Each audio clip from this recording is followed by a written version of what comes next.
Item ಯಾವುದೇ ಇರಲಿ try ಮಾಡಿ ಆಚಿ ಚಿಕನ್ ಮಸಾಲಾ. ರಾ ನ್ಯೂಸ್ಗೆ ಮತ್ತೊಮ್ಮೆ ಸ್ವಾಗತ. ಕಾವೇರಿ ಕೊಳ್ಳದಲ್ಲಿ ಮತ್ತೆ ನೀರಿಗಾಗಿ ತತ್ವಾರ ಶುರುವಾಗಿದೆ. ಇದರ ನಡುವೆ ಕಾವೇರಿ ನೀರು ಹಂಚಿಕೆ ವಿಚಾರದಲ್ಲಿ ಮತ್ತೆ ತಮಿಳುನಾಡು ಖ್ಯಾತೆ ತೆಗೆದಿದೆ. ಸುಪ್ರೀಂ ಕೋರ್ಟ್ ಆದೇಶದ ಅನ್ವಯ ಪ್ರತಿ ವರ್ಷ ನಿಗದಿತ ಪ್ರಮಾಣದಲ್ಲಿ ಕಾವೇರಿ ನೀರು ಹರಿಸಿದರೂ ಸಿಎಂ ವಿಜಯ್ ನೇತೃತ್ವದ ತಮಿಳುನಾಡಿನ ಹೊಸ ಸರ್ಕಾರ ತಗಾದೆ ತೆಗೆದಿದೆ. ತಮಿಳುನಾಡಿನಲ್ಲಿ ಇಂದಿನಿಂದ ವಿಧಾನಸಭೆ ಅಧಿವೇಶನ ಆರಂಭ ಆಗಿದ್ದು, ಜಂಟಿ ಅಧಿವೇಶನ ಉದ್ದೇಶಿಸಿ ರಾಜ್ಯಪಾಲರು ಮಾತನಾಡಿದ್ರು. ರಾಜ್ಯಪಾಲರ ಭಾಷಣದಲ್ಲಿ ಕರ್ನಾಟಕದ ವಿರುದ್ಧ ತಮಿಳುನಾಡು ಸರ್ಕಾರದ ಈ ಆರೋಪ ಸೇರಿಸಿದೆ. ಕರ್ನಾಟಕ ತಮಿಳುನಾಡಿನ ನೀರಿನ ಪಾಲು ಹರಿಸ್ತಾ ಇಲ್ಲ, ಅದರ ಬದಲಿಗೆ ಕೇವಲ ಹೆಚ್ಚುವರಿ ನೀರನ್ನ ಮಾತ್ರ ಹರಿಸಲಾಗ್ತಾ ಇದೆ ಅಂತ ಆರೋಪ ಮಾಡಿದ್ದಾರೆ. Of water, the students of Tamil Nadu will get world-class education. The Kaveri Delta region is the granary of Tamil Nadu. The farmers of this region depend on Kaveri water as the main water source of the Delta district. Tamil Nadu has the right to use Kaveri water from time immemorial. Even after our right was upheld in the Supreme Court, we are having to struggle every year to obtain Kaveri water. Instead of giving our due share of water, only surplus water is being released to Tamil Nadu by the government of Karnataka. In this situation, government of Karnataka is attempting to implement the Mekedatu project. If this project ಇನ್ನು ಇದೇ ವಿಚಾರಕ್ಕೆ Tamil Nadu governor ಮಾತಿನ ವಿಚಾರಕ್ಕೆ CM DK Shivakumar ಪ್ರತಿಕ್ರಿಯೆ ಕೊಟ್ಟಿದ್ದಾರೆ. ಮೇಕೆದಾಟು ಯೋಜನೆ ಕರ್ನಾಟಕ ರಾಜ್ಯಕ್ಕಿಂತ ತಮಿಳುನಾಡಿಗೆ ಹೆಚ್ಚು ಅನುಕೂಲ ನೀಡಲಿದೆ. ತಮಿಳುನಾಡು ಪಾಲಿನ ನೀರನ್ನ ಬಿಡೋಕೆ ನಾವು ಸಿದ್ಧವಾಗಿದ್ದೇವೆ. ಈ ಬಗ್ಗೆ ಸುಪ್ರೀಂ ಕೋರ್ಟ್ ಆದೇಶವೂ ಇದೆ. ಈ ಯೋಜನೆ ತೀರ್ಮಾನವನ್ನ ಕೇಂದ್ರ ಜಲ ಆಯೋಗ ಮಾಡಬೇಕು ಅಂತ ಕೋರ್ಟ್ಗೆ ತಿಳಿಸಿದ್ದೇವೆ ಅಂತ. ಎಸ್, ಮೇಕೆದಾಟು ಅದು ಮುಂದಿನ ವಿಚಾರ. ಬಟ್ ಯಾವ್ಯಾವ ತಿಂಗಳಿಗೆ ಎಷ್ಟೆಷ್ಟು ನೀರು ಬಿಡಬೇಕು ಅಂತ ಆಲ್ರೆಡಿ ಇದೆ. ಈಗ ನಾವು ಜೂನ್ಗೆ ಸುಮಾರು 9.19 TMC ನೀರನ್ನ ಬಿಡಬೇಕು. ಆ ನೀರು ಬಿಡ್ತೀವಿ ಅಂತನಾ ಅಥವಾ ಮೇಕೆದಾಟ ಆದ್ಮೇಲೆ ನಾವು ಬಿಡೋದಕ್ಕೆ ಈಸಿ ಆಗುತ್ತೆ ಅಂತನಾ?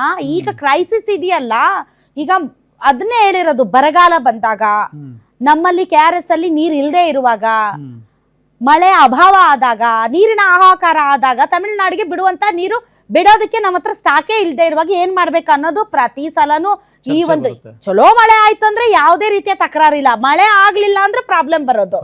ಆಮೇಲೆ ಹೀಗಾಗಿ ಅದು ಈ ಹಿಂದೆನೂ ಕೂಡ ಲಿವ್ ಅಂಡ್ ಲೆಟ್ ಲಿವ್ ಅನ್ನೋ ತರದಲ್ಲೆಲ್ಲ ಬಹಳಷ್ಟು ಮಾತುಕತೆ ಆಗಿದೆ.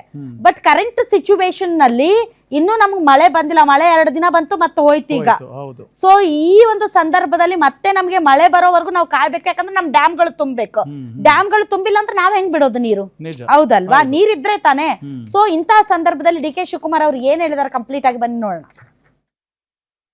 ನಾನು ಖಂಡಿತ ಯಾವಾಗ ಬೇಕಾದ್ರೂ ಅವ್ರ ಜೊತೆ ಕೂತ್ಕೊಂಡು ಮಾತಾಡೋಕ್ಕೆ ಸಿದ್ಧ ಇದ್ದೀನಿ. ನನಗೆ ಯಾವ ತಕರಾರಿಲ್ಲ. ತಮಿಳ್ನಾಡು ಇರ್ಬೋದು, ಕರ್ನಾಟಕ ಇರ್ಬೋದು, ನಾವೆಲ್ಲ ಭಾರತೀಯರು. ಒಂದೇ ನದಿ, ಒಂದೇ ನೀರು ಕುಡಿಬೇಕಾದವರು. ಕಾವೇರಿ ನೀರು ವ್ಯವಸಾಯಕ್ಕೂ ಬೇಕು, ಕುಡಿಯೋ ನೀರಿಗೂ ಬೇಕು, ಪ್ರಾಣಿ ಪಕ್ಷಿಗೂ ಬೇಕು, ಎಲ್ಲರಿಗೂ ಬೇಕು, ಎಲ್ಲ ಇಂಡಸ್ಟ್ರೀಸ್ಗೂ ಬೇಕು. ಸೊ ಇವತ್ತು ತಮಿಳ್ನಾಡಿಂದ ಎಷ್ಟೋ ಜನ ಬಂದು ಇಲ್ಲಿ ವೃತ್ತಿ ಮಾಡ್ತಾ ಇದ್ದಾರೆ. ಇಲ್ಲಿಂದ ಹೋಗಿ ಅಲ್ಲಿ ವೃತ್ತಿ ಮಾಡ್ತಾ ಇದ್ದಾರೆ. ನಾವು ಅದಕ್ಕೆ ಬೇರೆ ಮಾಡೋಕ್ಕಾಗ್ತದ? ನಮಗೆ ಇಷ್ಟ ಇಲ್ಲ.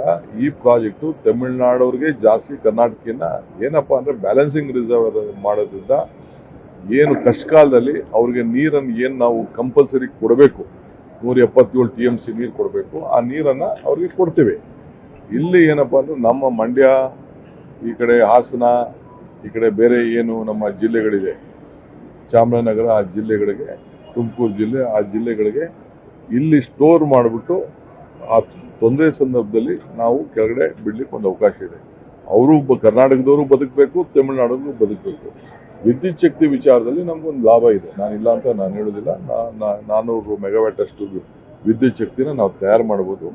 ಅತಿ ಕಡಿಮೆ ವೆಚ್ಚದಲ್ಲಿ ಪ್ರಾಜೆಕ್ಟ್ ಆಗ್ತದೆ ಅನ್ನೋದು ನನಗೊಂದು ವಿಶ್ವಾಸ ಇದೆ. ನಾವು ಆಲ್ ರೈಟ್. ಇನ್ನು ಸುಪ್ರೀಂ ಕೋರ್ಟ್ ತೀರ್ಪಿನ ಪ್ರಕಾರ ಕರ್ನಾಟಕ ಸಾಮಾನ್ಯ ಮಳೆಯ ವರ್ಷದಲ್ಲಿ ತಮಿಳುನಾಡಿಗೆ ಬಿಳಿಗುಂಡ್ಲು ಜಲಮಾಪನ ಕೇಂದ್ರದ ಬಳಿ ಒಟ್ಟು 177.25 TMC ನೀರನ್ನ ಬಿಡಬೇಕಾಗುತ್ತೆ. ಇದಕ್ಕೂ ಮೊದಲು ಕಾವೇರಿ ನ್ಯಾಯಾಧಿಕರಣ 192 TMC ನೀರು ಬಿಡೋಕೆ ಆದೇಶಿಸಿತ್ತು. ಆದರೆ ಸುಪ್ರೀಂ ಕೋರ್ಟ್ ಕುಡಿಯುವ ನೀರಿನ ಅಗತ್ಯತೆಯನ್ನು ಪರಿಗಣಿಸಿ ಕರ್ನಾಟಕದ ಪಾಲನ್ನ 14.75 TMC ಹೆಚ್ಚಿಗೆ ಮಾಡುತ್ತೆ. ತಮಿಳ್ನಾಡಿಗೆ ಯಾವ ರೀತಿ ಕಾವೇರಿ ನೀರು ಹಂಚಿಕೆ ಆಗುತ್ತೆ ಅಂದ್ರೆ ಜೂನ್ ನಲ್ಲಿ ಇಂತಿಷ್ಟು, ಆಗಸ್ಟ್ ನಲ್ಲಿ, July, August, September, October, November, December, ಹೀಗೆ ಪ್ರತಿಯೊಂದು ತಿಂಗಳಲ್ಲಿ ಇಷ್ಟಿಷ್ಟು TMC ನೀರನ್ನ ಬಿಡಬೇಕು ಅಂತ ಇದೆ. ಯಾವಾಗ ಚೆನ್ನಾಗಿ ಮಳೆ ಬಂದು ಎಲ್ಲಾ ಡ್ಯಾಮು ತುಂಬಿದ್ಮೇಲೆ. ಹೌದು. ಸೊ ನಮ್ಮ ಹತ್ರನೇ ನೀರಿಲ್ಲ ಅಂದ್ರೆ ಹೆಂಗ್ ಕೊಡೋದು? ತಮ್ಗೆ ಗೊತ್ತಿದೆ ಯಾವ ರೀತಿ ಆಗಿದೆ ಅಂತ. ನಿಜ. ಈಗ ಲಾನಿನೋ ಎಫೆಕ್ಟ್, ಆ ಎಫೆಕ್ಟ್, ಈ ಎಫೆಕ್ಟ್, ಈಗಾಗಲೇ ಮಳೆಯ ಮಾರುತಗಳು ನಮ್ಮಿಂದ ಮುಂದಕ್ಕೆ ಸರಿದು ಹೋಗಿದೆ. ಮತ್ತೆ ಮಾರುತಗಳು ಸೃಷ್ಟಿ ಆಗುತ್ತಾ ಇಲ್ವಾ? ಈ ತರದ ಹಲವಾರು ಅನುಮಾನಗಳು ಇವೆ. ಹೌದು. ಸೊ ಇದಕ್ಕೆ ವಯಾ ಮೀಡಿಯಾ ಗೊತ್ತಿಲ್ಲ ಯಾವ ರೀತಿಯಾದಂತಹ ನೀರಿನ ವಿಚಾರಕ್ಕೆ ಬಂದ್ರೆ ತಮಿಳ್ನಾಡನೇ ಕರ್ನಾಟಕನೇ. ನೀವು ಎಷ್ಟೇ ಅಯ್ಯೋ ಸ್ಟಾಲಿನು, ಅಯ್ಯೋ ವಿಜಯ್ ಅಂತಂದ್ರೆ ನಡೆಯಲ್ಲ. ಅವ್ರಿಗೆ ಬೇಕಾಗಿರೋದು ಅವ್ರು ಕೇಳ್ತಾರೆ, ನಮಗ್ ಬೇಕಾಗಿರೋದು ನಾವು ಕೇಳ್ತೀವಿ. ಸೊ ಹೀಗಾಗಿ ಇದು ಹಿಂಗೆ ಮುಂದುವರೆದ್ರೆ ನೀರಿಗೆ ಹಾಹಾಕಾರ, ಗ್ಯಾರಂಟಿ ನೀರಿಗೆ ಹಾಹಾಕಾರ. ಒಂದ್ ಕಡೆ ಬಿತ್ತನೆಗೆ ರೆಡಿ ಆಗ್ತಾ ಇದ್ದಾರೆ, ಮತ್ತೊಂದ್ ಕಡೆ ಮಳೆ ಇಲ್ಲ, ಕುಡಿಯೋ ನೀರು ಬಹಳ ಕಷ್ಟ ಇದೆ. ಬಟ್ ದೇವ್ರ ದಯದಿಂದ ಮಳೆ ಸುರಿದ್ರೆ ಸಾಕು, ಎಲ್ಲದಕ್ಕೂ ಪರಿಹಾರ. ಕರೆಕ್ಟ್. ಇನ್ನು ಟೈಮ್ ಇದೆ. ಸೊ ನಾನು ಬೆಳಗ್ಗೆಯಿಂದಲೂ ಬೆಂಗಳೂರ ನಂತರ ಮೋಡ ಮುಸುಕಿದ ವಾತಾವರಣ ತರ ಇತ್ತು. ಮಳೆ ಬಂತೋ ಇಲ್ಲ, ನಾನಂತೂ ಆಫೀಸಿಂದ ಹೊರಗಡೆ ಹೋಗಿಲ್ಲ, ಮಳೆ ಬಂದಿಲ್ಲ. ಸೊ ಮಳೆ ಬರ್ಬೇಕು, ಮಳೆ ಆಗಬೇಕು. ಹಂಗ್ ನೋಡ್ರಿ ನಮ್ಮ ಉತ್ತರ ಕನ್ನಡ ಜಿಲ್ಲೆಯಲ್ಲಿ ಮಳೆ ಇಲ್ಲ. ಈ ಒಂದ್ 5-6 ದಿನದಿಂದ ಇಲ್ಲ.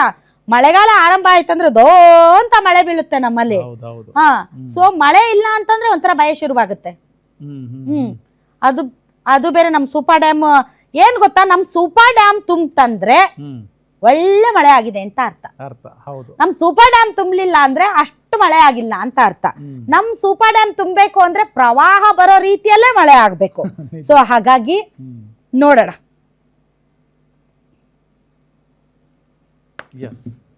ಮುಂದಕ್ಕೆ ಹೋಗೋಣ. ಮಧ್ಯಪ್ರಾಚ್ಯ